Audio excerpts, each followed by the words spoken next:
Niagara জলপ্রপাত পৃথিবীর বৃহত্তম জলপ্রপাত। এর ঘোর লাগানো শব্দ আর রংধনুর জাদুতে মনমজেনি এমন লোক পাওয়া কঠিন। বছরের পর বছর ধরে মানুষ উপভোগ করছে এর দামাল সৌন্দর্য। এর জন্ম হয়েছিল আজ থেকে প্রায় 12,000 বছর আগে, তবুও এর সৌন্দর্য এখনও কমেনি। আসুন জেনে নেওয়া যাক নায়াগ্রা জলপ্রপাত সম্পর্কে কিছু জানা অজানা তথ্য।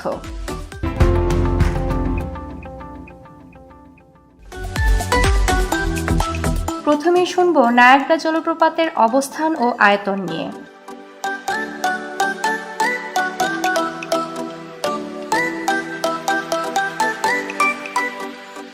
নায়াগ্রা জলপ্রপাতের বিস্তার দুটি দেশের সীমানা জুড়ে। মার্কিন যুক্তরাষ্ট্রের নিউ ইয়র্ক এবং কানাডার ওন্টারিও প্রদেশের মধ্যবর্তী আন্তর্জাতিক সীমানার উপর এই জলপ্রপাতের অবস্থান। মূলত 3টি জলপ্রপাতকে সম্মিলিতভাবে নায়াগ্রা ফলস হিসেবে চিহ্নিত করা হয়। এই জলপ্রপাতগুলোর একটি হল দ্য হর্স শু ফলস বা অশ্ব ক্ষুরাকৃতি জলপ্রপাত। এটি কানাডার সীমানায় অবস্থিত। এছাড়া আমেরিকান ফলস এবং ব্রাইডল ভেইল ফলস নামে আরও দুটি জলপ্রপাত রয়েছে। এই দুটি আমেরিকার অংশে পড়েছে। আমেরিকার অংশ থেকে জলপ্রপাতটি পেছন থেকে দেখতে হয়। কানাডাতে সরাসরি সামনে থেকে সম্পূর্ণ জলপ্রপাত ভালো করে দেখা যায়। কানাডার ওন্টারিওতে অবস্থিত নায়াগ্রা জলপ্রপাতটি টরেন্টো থেকে 128 কিলোমিটার দূরে আর আমেরিকার নিউ ইয়র্কের বাফেলো থেকে 27 কিলোমিটার দূরে অবস্থিত। 3টি প্রপাতের মধ্যে কানাডার অংশে থাকা হর্স শু ফলসটি সবচেয়ে বড় এবং এর মধ্য দিয়েই 90% পানি প্রবাহিত হয়। এই জলপ্রপাতে প্রায় 187 ফুট উঁচু থেকে রাশি রাশি জল নিচের দিকে আছড়ে পড়ে। আমেরিকার অংশে থাকা বাকি প্রপাতগুলো তুলনামূলক ছোট এবং এগুলোর উচ্চতা ক্ষেত্রবিশেষে 69 থেকে 98 ফুট। এবার জেনে নেই কিভাবে জন্ম হলো নায়াগ্রা জলপ্রপাতের।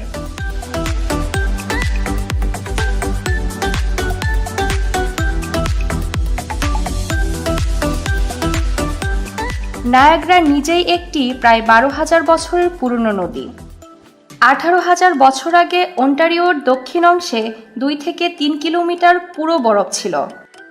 সময়ের সাথে এবং নিয়মিত গ্রীষ্মমণ্ডলীয় পরিবর্তনের ফলে বরফ গলতে শুরু করে এবং গ্রেট লেকস বেসিন বা বৃহৎ হ্রদ অববাহিকায় প্রচুর পানি জমা হতে থাকে। লেক ইরি, নায়াগ্রা নদী ও লেক ওন্টারিও থেকে আগত সমগ্র পানি এই জলপ্রপাতের অবদান রাখে। জেনে নেওয়া যাক নায়াগ্রা নামটির উৎপত্তি কোথা থেকে।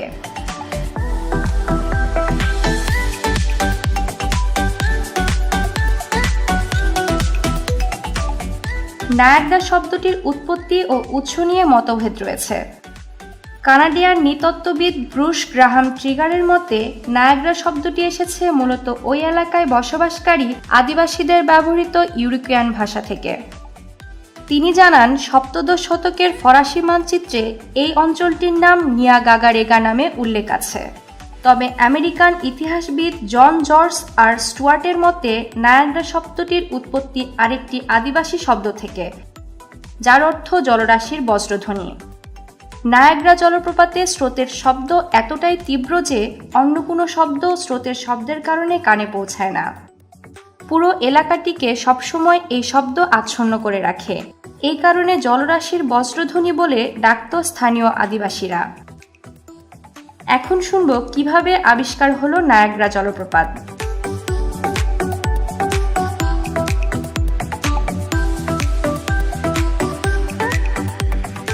অনুমান করা হয় আজ থেকে প্রায় 10,900 বছর আগে এই জলপ্রপাতকে প্রথম চিহ্নিত করা হয়েছিল। আদিবাসী আমেরিকানবাসীরাই সম্ভবত এই জলপ্রপাত দর্শনকারী প্রথম মানুষ ছিলেন। নায়াগ্রা সম্পর্কে লিখিত ইতিহাস খুঁজতে গিয়ে দেখা যায় ইউরোপীয় যাজক ফাদার লুইস হেনেপিন 1677 সালে এই জলপ্রপাত প্রত্যক্ষ করেছিলেন এবং লিখিত আকারে এর বর্ণনা দিয়েছিলেন। তার এ নিউ ডিসকভারি নামক বইটিতে নায়াগ্রা জলপ্রপাত সম্পর্কে বিস্তারিত লেখেন। তবে অনেকের মতে নায়াগ্রা সম্পর্কে লিখিত বর্ণনা পাওয়া যায় ফরাসি অভিযাত্রী ও উপনিবেশকারী স্যামুয়েল ডি চ্যাম্পেনের অভিযান থেকে। 1604 সালে কানাডা আবিষ্কারের সময় তিনি এই জলপ্রপাতের সামনে গিয়ে হাজির হয়েছিলেন। এবার শুনব নায়াগ্রার আশেপাশে তৈরি বিভিন্ন ব্রিজ এবং তাদের ভেঙে পড়ার কথা।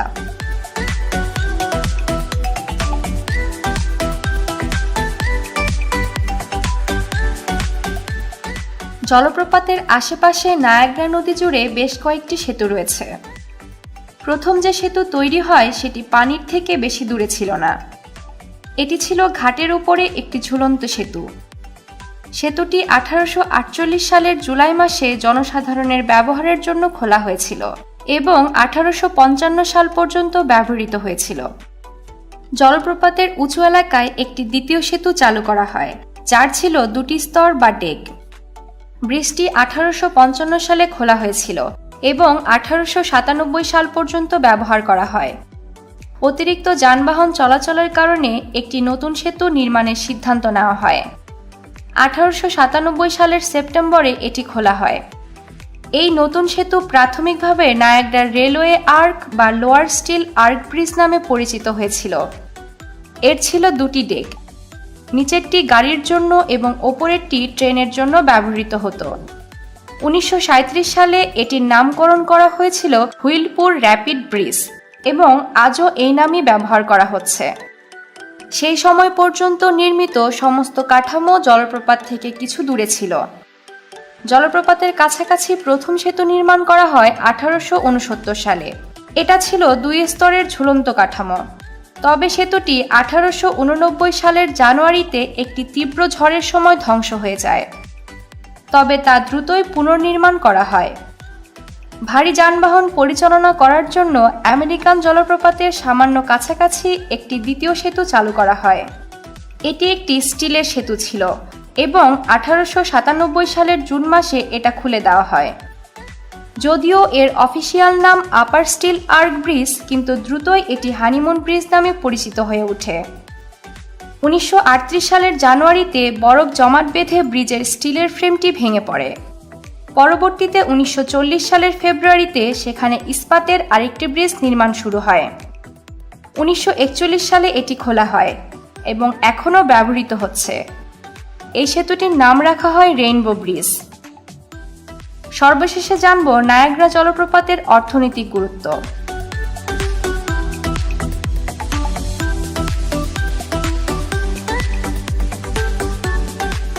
শুধু সৌন্দর্যের জন্যই নয়, নায়াগ্রার পানির স্রোতকে কাজে লাগিয়ে বিপুল পরিমাণ জলবিদ্যুৎ উৎপন্ন করা হয়। প্রতিদিন প্রতি মিনিটে নায়াগ্রা জলপ্রপাত 60 লাখ ঘনফুটেরও বেশি জল প্রবাহিত করে। নায়াগ্রা সমগ্র নিউ ইয়র্ক ও অন্টারিওর জলবিদ্যুৎ শক্তির এক অন্যতম প্রধান উৎস। নায়াগ্রা জলপ্রপাতের ভয়ঙ্কর সৌন্দর্য দেখতে প্রতি বছরই বিশ্বের বিভিন্ন অঞ্চল থেকে অসংখ্য পর্যটক সেখানে ছুটে যান। অষ্টাদশ শতক থেকে এটি পর্যটন এলাকা হিসেবে পর্যটকদের কাছে জনপ্রিয়তা পায়। এখানে প্রতি বছরে প্রায় 30 মিলিয়ন পর্যটক বেড়াতে আসেন। মেড অব দ্য মিস্ট নামে একটি জাহাজ পর্যটকদের জলপ্রপাতটির কেন্দ্রে নিয়ে যায়। এভাবে জলপ্রপাতের প্রচণ্ড গর্জন আরও ভালো করে উপভোগ করতে পারেন ভ্রমণ পিপাসুরা। শীতকালে জলপ্রপাতটিতে অনুষ্ঠিত হয় অন্টারিও শক্তি উৎপাদন উৎসব বা আলোক উৎসব। সব মিলিয়ে নায়াগ্রা জলপ্রপাত পৃথিবীর এক অপার বিস্ময়। যুগ যুগ ধরে কানাডা এবং আমেরিকার মানুষদের জন্য নায়াগ্রা হয়েছে আশীর্বাদ। এমন আরও অজানা তথ্য জানতে সাবস্ক্রাইব করুন বিশ্বপ্রান্তরে।